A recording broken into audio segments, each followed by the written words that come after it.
Why are so many companies embracing diversity? I think the reason's actually really simple. Money. Or at least in principle money. The idea sounds so simple. It's like this.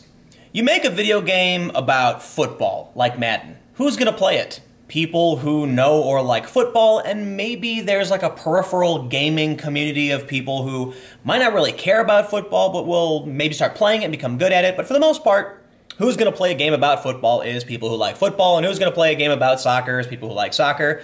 Who's going to play a fighting game? People who like fighting games. And you know what? Most of the people who are going to play these games are dudes. And that means one simple thing. How much money is it going to cost you to make something versus how much money are you going to get from it?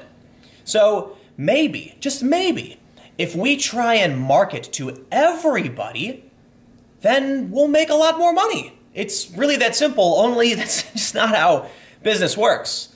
I mean, obviously, I'd love to make an ice cream brand that everyone would buy, right? You want to make ice cream flavor, and you want 9 out of 10 people to buy that ice cream. But guess what? Some people are not huge fans of chocolate, and they like vanilla better. Some people really love mint chocolate chip. For me, I hate mint chocolate chip. But I would be willing to make a bet that if you made vanilla ice cream, I bet vanilla would sell more than any other flavor. I could be wrong, I don't know, you could look up the numbers. But the thing is, people think of vanilla as plain. It's not, it's vanilla. It's sweet cream, it's got vanilla in it. And that's a flavor that's so basic that everyone views it as normal. Now, if you're gonna sell something more specific, people might not wanna buy it and you're gonna make less money. Is it more expensive? Is it worth it? Well, sometimes variety is worth it. It's a diminishing return. Even though you're gonna make less money off that product, per product, you sell more products, so your margins go down, but you do make more money. So I heard that Battlefield 5 was delayed. New release date confirmed, and naturally a lot of people are speculating that the reason they're delaying Battlefield 5 is because of the social justice stuff that has created this huge backlash. And there's a lot of people who I see arguing online that it's some kind of ideological push. That the reason they're doing it is because it's some kind of political agenda. I really just don't think that's the case, because to me that sounds too conspiratorial. We know people want to make money, and so it's really simple. Look at a game like Fortnite. I mean, I even got a Fortnite ad up on this goddamn article. It's a game that's kind of kooky, cartoony, and it's extremely popular, and it's gonna make a ton of money. So that's why I think they did it with Battlefield. That's why I think Battlefield embraced these things. Let's look at the story real quick. I don't want to read too much about this because I don't care about the delay. But they're saying that it will launch for PS4, Xbox One, PC on November 20th.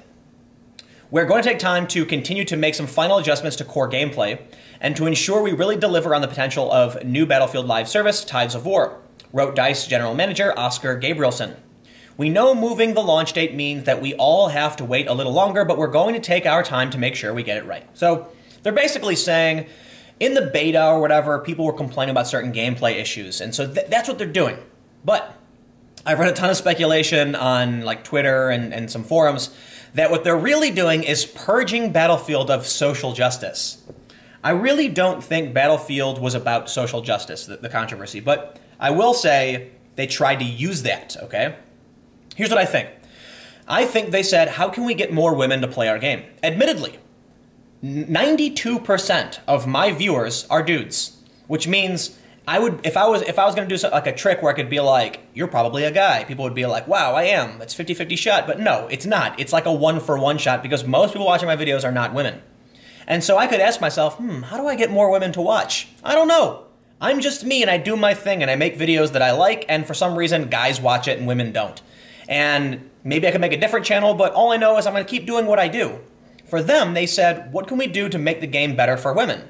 Well, they decided to introduce a, face-painted woman with a cybernetic arm or of some sort. And a lot of their core fan base revolted.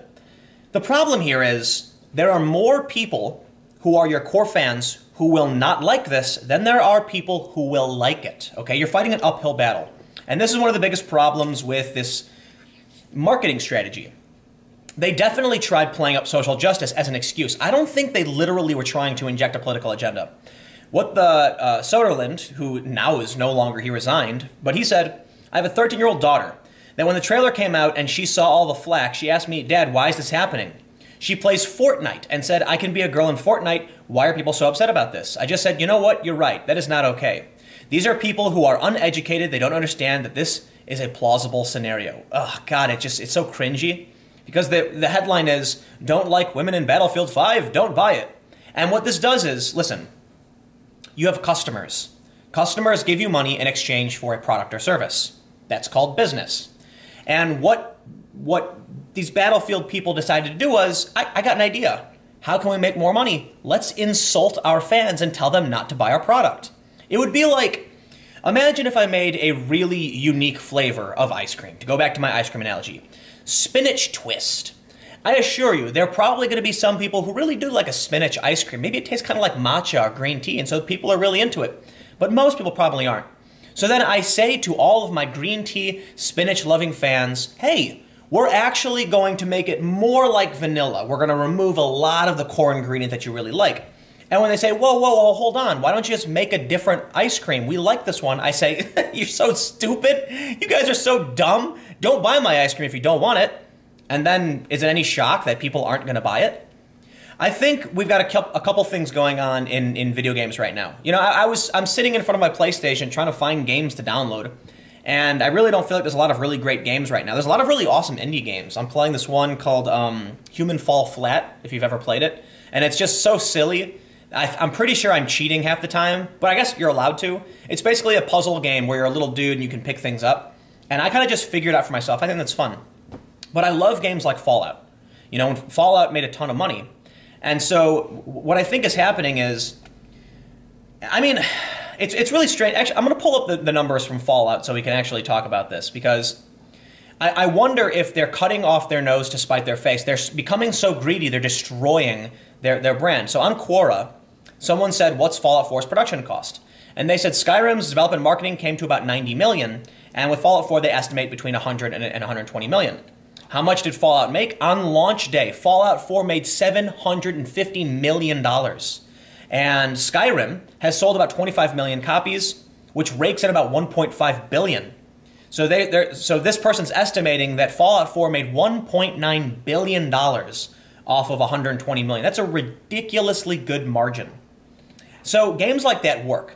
And I think what ends up happening is you have Battlefield. I really just feel like the reason we're seeing social justice appear in media, we're seeing it appear in games, is because companies are greedy. Now, when it comes to new media websites like Vox or The Verge and all that stuff, that's just because they're in a bubble in New York. Literally, it's all a bunch of New York authoritarian liberals who surround each other and virtue signal to each other. And I'm being rather hyperbolic, but like I've worked in these environments. I know what it's like. When I was announcing I was going to go to Sweden, I had people from Vice News message me saying, Tim, don't do it. And I'm like, what? Because it's tribal. It's not actually about left or right. I had somebody, some people someone sent me this thing basically where people were saying that if you go through my Twitter feed, you'll see that it's either apolitical or defending conservatives. And they're trying to figure out if I'm like left or right. And I'm like, I'm not criticizing left-wing ideas. I'm not criticizing diversity. I think diversity is awesome. I'm not saying women shouldn't be in Battlefield, by no means. I'm saying you're doing things wrong, you're offending your customers, and you're destroying your own business. It's that simple. And simply because I'll call this out doesn't have anything to do with left or right, okay? Here's the thing. Diversity is great. It is. Diversity is fantastic. We want more thoughts, more opinions, more perspectives. We don't want a homogenous culture. There's a lot of problems with homogenization. I don't want to get too much into the science, but you reduce your ability to solve problems. This is one argument, that basically the more perspectives you have, the more likely you are to solve a problem quickly, because it's kind of like a distributed computing problem. With a bunch of, if everyone thinks the same way, they attack the problem the same way, nothing happens. Here's the problem, though. People who are talking about diversity aren't really talking about diversity. When High Guardian Spice is announced, they say that 100% of the writers are female. That's not diversity. You're just perpetuating the same nonsense. And what really bothers me about all of this is the lies. It's fake. I would love to see a legit, diverse, staff. But every time something like Huffington Post, you had the woman say like, look at our staff, and it was all women, but it was all white women. They claimed to be about diversity, or there was like an article that said Black Panther was diverse, and it's like the entire cast is black. That's not diversity. What they're actually saying is not white or not male. Okay? I want, personally, I like diversity. I do. I like the idea that we're going to mix things up. Personally, I have no issue with Battlefield 5 having these characters in it. What I do take issue with, this guy is trying to make it seem like it's his young daughter facing a man's world. And it's like, no, come on, man. We know what you're... look, here's how I feel. I feel like you just want to make money. You think you see this political avenue for making money, so you put in a woman with face paint and a cyborg arm, and then you've got this weird, wacky nonsense. The trailer I watched, I had no idea what was going on. Okay, that's what I don't like about it. Now, as I've said in my last video when I talked about this, I don't care if you make your game that way. I really don't. Outside of his statements, how are you going to compare Fortnite to Battlefield 5? Completely different games. But outside of this, politicking, I really just hate the culture we're politicking. That's fine. Make your game. No problem. I'm just not going to play it. Make your movie. I'm just not going to watch it. I have no problem with them doing this. I think it's fantastic they're doing what they want to do. But what I take issue with is the insults. Okay? Don't like women in Battlefield 5. Don't buy it. Why are you insulting your fans and your customers? Imagine if they made a statement where they were just like, hey, look, I'm really sorry if you guys weren't fans of what we're doing. We think you'll like the game and we hope you're willing to give it a try. How hard is that? Anyway, I guess the main point I want to make about this video is that AAA games make a ton of fucking money. Look at this. Massive amounts. And personally, I feel like the reason that they're doing things like they did with Battlefield, the reason why we're seeing stuff like High Guardian Spice and all that, is because... Let me just add one last thing about High Guardian Spice. Personally, I have no problem with it. I personally like Steven Universe. I think it's fun. I don't like a lot of what Cartoon Network does because I think they're just beating these shows over the head with a hammer nonstop. There was one instance where Teen Titans Go was just 24/7, and it's like, okay, dude, I'll watch an episode sometimes, but not 50 million of them.